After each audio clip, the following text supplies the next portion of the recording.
Assalamualaikum warahmatullahi wabarakatuh. Kami dari kelompok 3 kelas E yang beranggotakan saya Hilman Tia dengan NIM 070, Gary Oswin Alvarezi dengan NIM 041, Aldi Pramudia dengan NIM 084, dan Faris Diva Ananda dengan NIM 160. Kelompok kami di sini akan membicarakan tentang hubungan internasional dalam perspektif Islam dengan topik dasar-dasar Islam dalam hubungan internasional.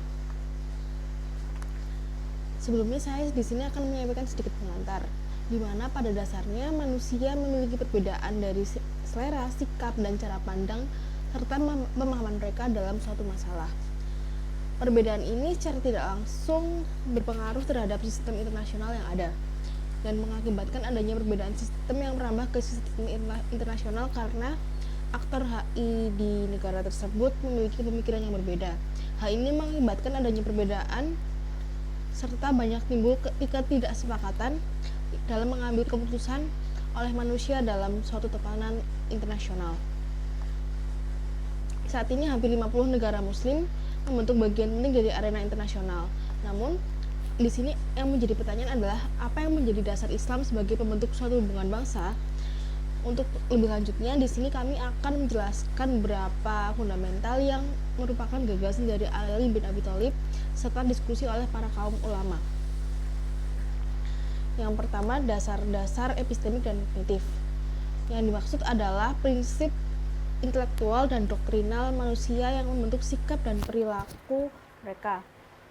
Setiap orang melihat dan menafsirkan orang lain dari fenomena berdasarkan dasar-dasar epistemik dan kognitif mereka sendiri. Dasar-dasar epistemik dan kognitif para pemimpin dan sistem politik membentuk substruktur pembuat kebijakan dalam hubungan internasional. Sikap hormat terhadap semua manusia, keaslian dan kesetaraan asli manusia, dan pengakuan pluralitas agama sebagai suatu kenyataan merupakan dasar termasuk dalam dasar epistemik dan kognitif ini. Yang pertama adalah sikap hormat terhadap sesama manusia, di mana Al-Quran sendiri telah menegaskan bahwa Allah telah menganugerahkan martabat kepada semua manusia dan memberikan mereka keunggulan atas banyak makhluk lainnya. Berdirinya Nabi Muhammad untuk jenazah Yahudi di sini sebagai contoh bahwa Allah mengembuskan ruh ke dalam tubuh manusia, membuktikan bahwa beliau Allah Subhanahu wa Ta'ala telah memberikan martabat dan kedudukan yang cukup besar kepada manusia. Ja'far Omali yaitu seorang cendekiawan yang cukup besar percaya bahwa martabat manusia tidak dapat dikelompokkan, tetapi merupakan realitas yang tidak dapat disangkal. Kedua adalah kehendak manusia, kehendak bebas dan pilihan bebas. Prinsip otentitas manusia itulah menyebabkan Al-Quran memperhatikan keragaman agama dan ideologi sebagai satu realitas yang berdialog dengan mereka, serta membuka cara-cara baru untuk interaksi dan relasi. Al-Quran menyatakan bahwa jika Tuhan menghendaki, maka beliau akan menempatkan semua manusia dalam suatu bangsa dan menciptakan mereka serupa satu sama lain. Namun nyatanya Tuhan ingin menahan diri dan tidak melakukannya karena salah satu asal muasal munculnya bangsa adalah timbul dari perbedaan, yaitu keberagaman pada suatu bangsa sehingga menjadi suatu hubungan internasional. Lalu selanjutnya adalah kesetaraan manusia, yang dimana ada 4 aspek. Yang pertama adalah manusia berasal dari satu asal. Al-Quran menyatakan bahwa pada mulanya manusia menjadi satu komunitas. Dalam ayat lain dinyatakan bahwa Tuhan menciptakan semua manusia dan dari pria wanita lajang dan bagi mereka menjadi berbagai ras dan suku sehingga mereka dapat saling mengenali. Lalu selanjutnya adalah kelompok kedua yang menunjukkan bahwa Tuhan menghendaki jika dapat menjadikan semua manusia beriman dan muslim yang soleh. Tapi Tuhan ingin menciptakan mereka secara berbeda dan membiarkan mereka memilih jalan mereka sendiri dan mempertanggungjawabkan apa yang menjadi pilihan mereka.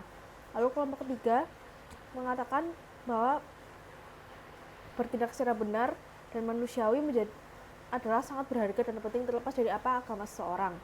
Meskipun Islam menjadi agama yang benar, tetapi Tuhan tidak menjanjikan suatu hal tersebut. Allah menyatakan bahwa pemeluk agama lain juga dapat memperoleh keselamatan jika mereka benar-benar percaya akan adanya Tuhan dan melakukan perbuatan baik. Lalu kelompok keempat termasuk alasan yang menunjukkan bahwa martabat melekat pada manusia. Lalu ada yang terakhir, yaitu pengakuan pluralitas agama sebagai kenyataan. Sebagai fenomena, dapat dipelajari dan dianalisis dari dua perspektif yang berbeda dalam hubungan antar negara, agama, sekte, serta perbedaan kepentingan. Perspektif sebagai realitas eksternal merupakan fakta yang tak terbantahkan, dan dari merekalah tantangan dalam hubungan internasional ini muncul. Ini tidak bertentangan dengan Al-Quran, bahwa satu-satunya agama yang benar mata Tuhan adalah Islam. Begitu juga dengan pemeluk agama lain menganggap agamanya paling baik.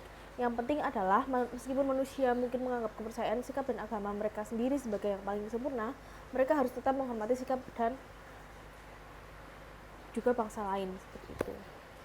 Itu dari saya, mungkin selanjutnya akan dilanjutkan oleh teman saya. Terima kasih. Oke, yang selanjutnya akan kita bahas adalah yaitu tentang rasional dan etis. Jadi, rasional dan etis yang dimaksud di sini adalah aturan perilaku dan jenis interaksi yang dibutuhkan oleh akal manusia. Contohnya seperti hidup berdampingan secara damai, menghindari kekerasan, dan mematuhi prinsip-prinsip moral. Ini merupakan etika dasar yang berdasarkan kepada rasionalitas untuk memperkuat serta memperbaiki sistem sosial politik. Kemudian adalah kita harus hidup berdampingan dengan damai. Jadi dalam Al-Quran dijelaskan bahwa umat Islam harus berbicara dengan orang lain dengan ramah serta murah hati. Sebagai contohnya adalah dalam perjanjian Nabi Muhammad dengan orang-orang Kristen Sinai, ditetapkan bahwa tidak seorang pun dari mereka harus ditekan, dan umat Islam harus toleran dengan mereka, melindungi mereka dari bahaya atau paksaan, dan menghormati mereka dimanapun mereka berada. Al-Quran sendiri mendukung terjadinya persahabatan antara Muslim dan Kristen, bahkan mendukung terjalinnya persahabatan antara umat Muslim dengan musuh-musuh mereka. Sehingga bila dikaitkan dengan studi hubungan internasional, dapat disimpulkan bahwa negara-negara non-muslim sekalipun bukan merupakan musuh serta menjalin hubungan dengan mereka itu keberadaannya juga sangat penting. Yang kemudian adalah menghindari kekerasan. Jadi, pemikiran politik Islam pada dasarnya tidak dapat dijalankan dengan kekerasan dan pertumpahan darah karena beberapa alasan. Pertama, tujuan utama kekuasaan dan pemerintahan dalam Islam adalah untuk mendidik manusia dan membantu mereka di jalan menuju kesempurnaan dan mencapai kebahagiaan di dunia maupun di akhirat.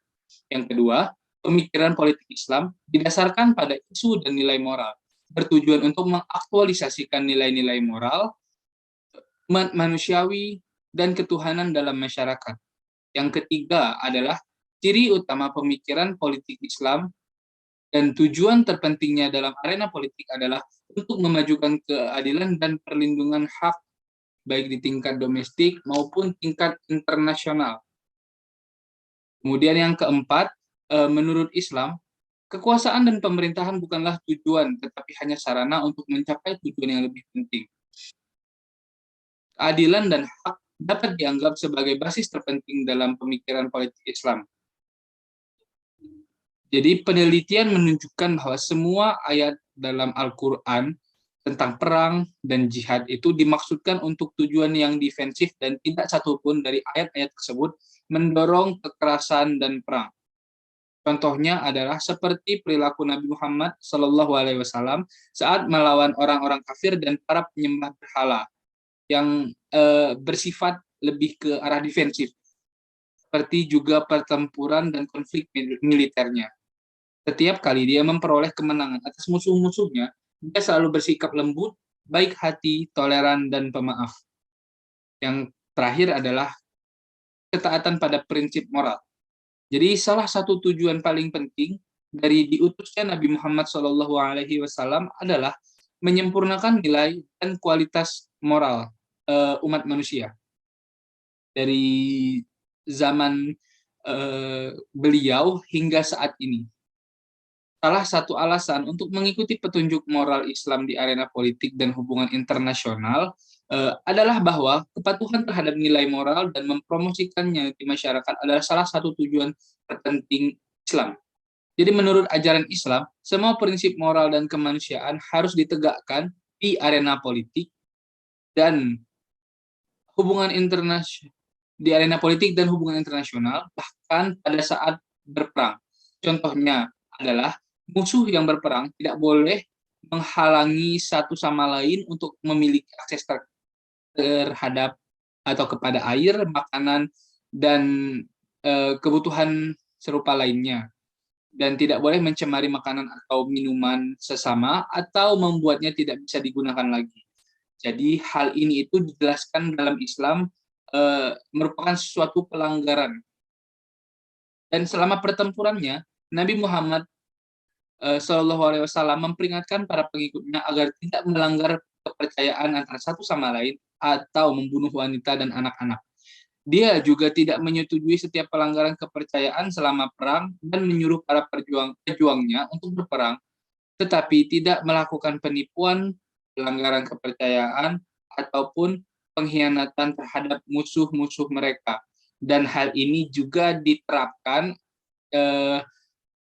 kepada prinsip-prinsip hubungan internasional pada masa sekarang ini, seperti tidak boleh membunuh wanita dan anak-anak, seperti itu.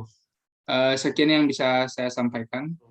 Di sini akan menjelaskan bagian ketiga dari dasar-dasar Islam dalam hubungan internasional, yaitu dasar-dasar praktis dan perilaku.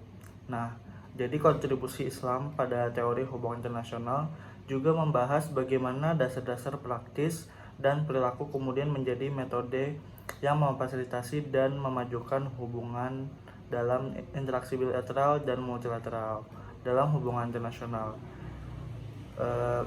Yang direkomendasikan dari Al-Quran dan Sunnah dalam hal ini dibahas yaitu ada dialog, perjanjian dan perjanjian, keadilan dan hak, pembalasan, dan pembaruan kekuatan untuk tujuan pencegahan. Nah, yang pertama yaitu dialog. Jadi dialog didahulukan sebagai salah satu strategi yang paling penting untuk mengambil kebijakan.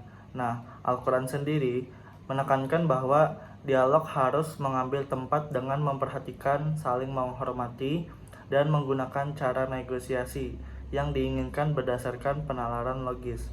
Syarat pertama untuk dialog yang baik dan masuk akal adalah bahwa dialog itu harus bebas dari segala bentuk intoleransi, ekstremisme, prasangka, atau bias, dan tanpa meremehkan atau merendahkan pihak lawan. Dalam dialog yang masuk akal, para pihak mengharapkan pemahaman yang lebih baik untuk mengidentifikasi cara-cara baru dan perspektif yang lebih akurat, dan mereka tidak terlibat dalam argumen atau tindakan defensif apapun. Kemudian poin penting lainnya adalah penekanan Islam untuk menemukan kesamaan di antara para peserta dialog. Al-Quran mengundang para pengikut agama lain atau ahli kitab untuk setuju dengan Muslim pada poin umum di antara mereka. Kesepakatan ini merupakan faktor terpenting dalam terwujudnya hidup berdampingan secara damai. Selain itu, di dalam Al-Quran, surah 29 ayat 46, memerintahkan umat Islam untuk katakanlah, kami telah beriman kepada apa yang diturunkan kepada kami dan kepada apa yang diturunkan kepadamu. Tuhan kami dan Tuhanmu adalah satu dan sama. Kami mengabdi kepadanya. Dan yang dimaksud Al-Quran di sini adalah pengikut agama-agama ilahi. Dan karena pada waktu dan tempat diturunkannya Al-Quran, pemeluk agama lain hanyalah ahli Alkitab. Dapat dikatakan bahwa jika komunitas minoritas lain itu sudah hadir pada masa itu, dan ayat tersebut juga merujuk kepada mereka. Kemudian yang kedua ada perjanjian dan perjanjian. Konsep dari perjanjian dan perjanjian muncul 50 kali dalam Al-Quran dalam konteks yang berbeda. Ada yang berbentuk dalam kehidupan pribadi, sosial, dan banyak diantaranya menyangkut arena politik dan hubungan internasional. Al-Quran sangat menekankan pentingnya mematuhi kesepakatan dan perjanjian dan menganggap melanggar hal tersebut tidak dapat diterima dan dosa. Kesepakatan sering digunakan sebagai strategi fundamental untuk memecahkan masalah dan perselisihan dan untuk membangun hubungan damai. Perjanjian sosial politik pertama yang menjamin hubungan sistematis dalam bentuk sistem politik adalah perjanjian yang dibuat antara Nabi Muhammad dengan suku-suku dan agama minoritas lainnya di kota Madinah pada saat Nabi Muhammad masuk ke kota tersebut. Kemudian yang ketiga ada keadilan dan hak. Kata hak menandakan hak individu, juga disebut sebagai hak ulnas atau hak asasi manusia. Dalam pengertian yang lebih luas dalam budaya Islam adalah konsep sosiopolitik Islam yang paling dalam dan paling kompleks. Pihak-pihak yang menikmati hak dapat berupa individu, kelompok, negara, atau pemerintah. Kemudian di dalam Al-Quran, kata hak muncul sampai 247 kali dan sekitar 40 diantaranya secara langsung berarti membahas tentang hak. Selanjutnya ini juga berhubungan dengan konsep yang lebih komprehensif dan meresap yang mencakup semua materi dan non-materi individu, sosial, nasional, dan internasional dalam kehidupan manusia. Muslim percaya bahwa Nabi Muhammad adalah manusia yang paling terkemuka dan terhormat dan bahwa tidak ada manusia lain yang dapat mencapai kedudukannya yang tinggi dan kaitannya dengan karakteristik tertentu. Kemudian, keadilan dianggap sebagai mekanisme praktis yang penting dalam hubungan antara manusia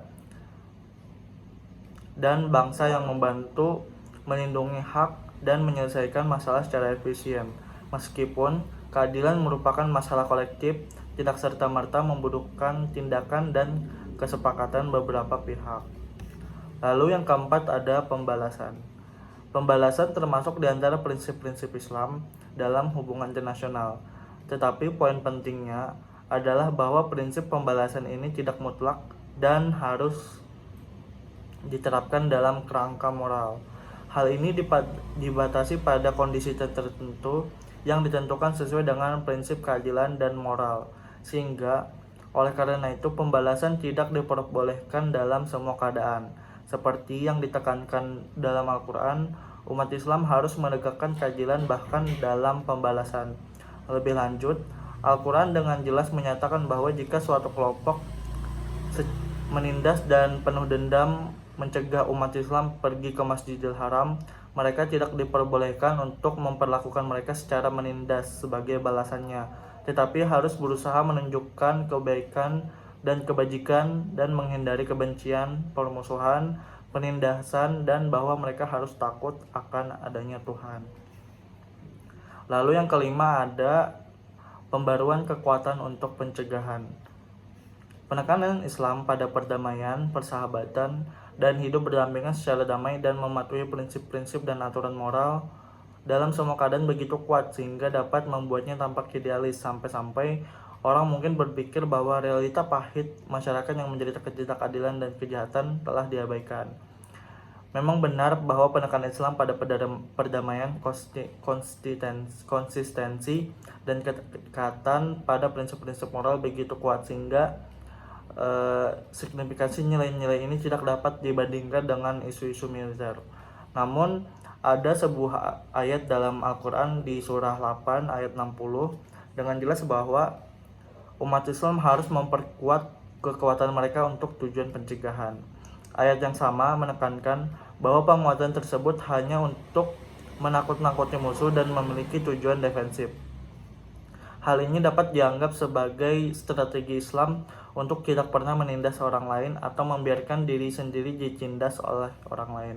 Dari perspektif ini dapat dikatakan bahwa produksi perlengkapan militer sebagai tindakan pencegahan memanfaatkan kemajuan dan teknologi terkini adalah wajar dan dapat diterima oleh perspektif Islam. Kesimpulannya adalah aktor non-muslim dalam hubungan internasional dapat dikatakan sebagai aktif tidak aktif aktor, dan aktor muslim dapat dipertimbangkan tidak aktif aktor. Aktor aktif tidak aktif terutama negara-negara barat yang menciptakan dasar-dasar dan kerangka kerja hubungan internasional dapat dianggap sebagai masukan kreatif mereka. Namun ketika mereka mengembangkan dasar dan kerangka hubungan internasional untuk semua negara dan ingin berinteraksi dengan mereka juga harus memperhatikan tuntutan dan situasi negara lain. Ini adalah karakteristik tidak aktif mereka. Aktor aktif tidak aktif, terutama dari negara-negara muslim, harus mematuhi aturan dan kerangka kerja yang dirancang dan dikembangkan oleh aktor aktif.